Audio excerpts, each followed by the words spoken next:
उल्लेख असलेल्या खऱ्या नोंदींवर प्रमाणपत्र देण्याचे आदेश आहेत असं चंद्रशेखर बावनकुळे यांनी म्हटलंय। नोंदींमध्ये खाडाखोड असल्यास कुणबी प्रमाणपत्र मिळणार नाहीत असंही त्यांनी स्पष्ट केलेलं आहे। मनोज जरांगेंनी आंदोलन करू नये, चंद्रशेखर बावनकुळे यांनी ही विनंती केली। बिलकुल चुकीचं आहे। या राज्यामध्ये जे खरेखुरे त्या ठिकाणी नोंदी आहेत, ज्या नोंदीमध्ये कुणबी लिहिलेलं गेलेलं आहे त्यांच्या सर्व प्रमाणपत्र देण्याचे त्या ठिकाणी आदेश आहेत। पण ज्या ठिकाणी खोडतोड केली गेली आहे, ज्या ठिकाणी ओव्हर रायटिंग केली गेली आहे, ज्या ठिकाणी काहीच पुरावा नाही, त्या ठिकाणी जे लोक मागतात त्यांना मिळणार नाही। पण मी मनोज जरांगेला आश्वस्त करतोय, त्यांना विनंती करतोय की असं आंदोलन करायची गरज नाही आहे। मी महसूल मंत्री म्हणून स्वतः लक्ष टाकतोय, मुख्यमंत्र्यांनी मला सूचना दिलेल्या आहेत। पार्टी फंडातून ब्युटी पार्लरचा होणारा खर्च दादांना चालत नव्हता असं रोहित पवार यांनी म्हटले। पार्थ पवार यांनी या सर्वांचं ऑडिट करावं असंही रोहित पवार यांनी म्हटलेलं आहे।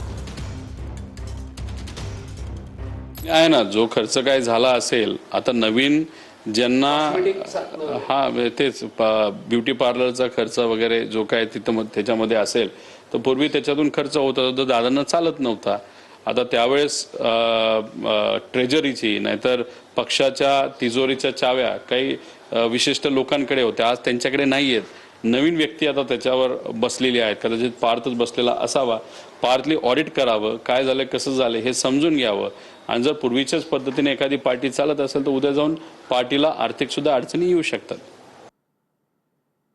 नीट पेपर फुटी प्रकरणातील मुख्य सूत्रधार पी.व्ही. कुलकर्णी याचं बीड कनेक्शन समोर आलंय। बीड शहरातील शाहूनगर भागात त्याची संपत्ती असल्याचं समोर आलंय। ज्या ठिकाणी त्याची जागा आहे त्या ठिकाणी पुण्यातील एका खासगी कंपनीला कॉन्ट्रॅक्ट देण्यात आलं होतं। याचा आढावा घेतलाय आमच्या प्रतिनिधींनी। नीट परीक्षा पेपर फुटी प्रकरणातील मुख्य सूत्रधार पी.व्ही. कुलकर्णीचं बीड कनेक्शन आता समोर आलेलं आहे। मी सध्या बीड शहरातील शाहूनगर परिसरामध्ये आहे आणि या ठिकाणी देखील पी.व्ही. कुलकर्णी यांची संपत्ती असल्याचं समोर आलंय। सुरुवातीला त्यांचं कुटुंबीय बीड शहरातील शाहूनगर भागातील या ठिकाणी राहत होतं। या ठिकाणी आता कन्स्ट्रक्शनचं काम सुरू असल्याचं पाहायला मिळतंय। पुण्यातील एका खासगी कंपनीला हे कन्स्ट्रक्शनचं काम दिल्याची माहिती मिळते। मोठ्या प्रमाणात या ठिकाणी हे कन्स्ट्रक्शनचं काम सुरू असल्याचं सध्या आपल्याला पाहायला मिळतंय। मात्र नीट परीक्षेच्या पेपर फुटी प्रकरणातील या मुख्य सूत्रधाराची बीडमध्ये देखील संपत्ती असल्याचं समोर आल्याच्या नंतर आता तपासामध्ये संपत्तीच्या बाबत किंवा याबाबतच्या काही गोष्टी तपासात घेतल्या जातात का, किंवा त्याच्या या संपत्तीवर टाच येते का, हे पाहणं महत्त्वाचं असणार आहे। कॅमेरा पर्सन प्रमोद रोमनसह मी अशोक काळकुटे, TV9 मराठी, बीड। पुण्यातील रुग्णालयात बॉम्ब ठेवल्या प्रकरणात अपडेट आहे। आरोपी शिवाजी राठोडला 22 मे पर्यंत पोलीस कोठडी सुनावण्यात आली। दहशतवाद विरोधी पथकानं राठोडला नागपुरातून अटक केली होती। हडपसर मधील रुग्णालयामध्ये शिवाजी राठोडनं बॉम्ब ठेवला होता। संतोष देशमुख हत्या प्रकरणाची सुनावणी घेणाऱ्या न्यायाधीशांची बदली झाली। न्यायाधीश V.H. पाटोदकर यांची बदली झाली आहे।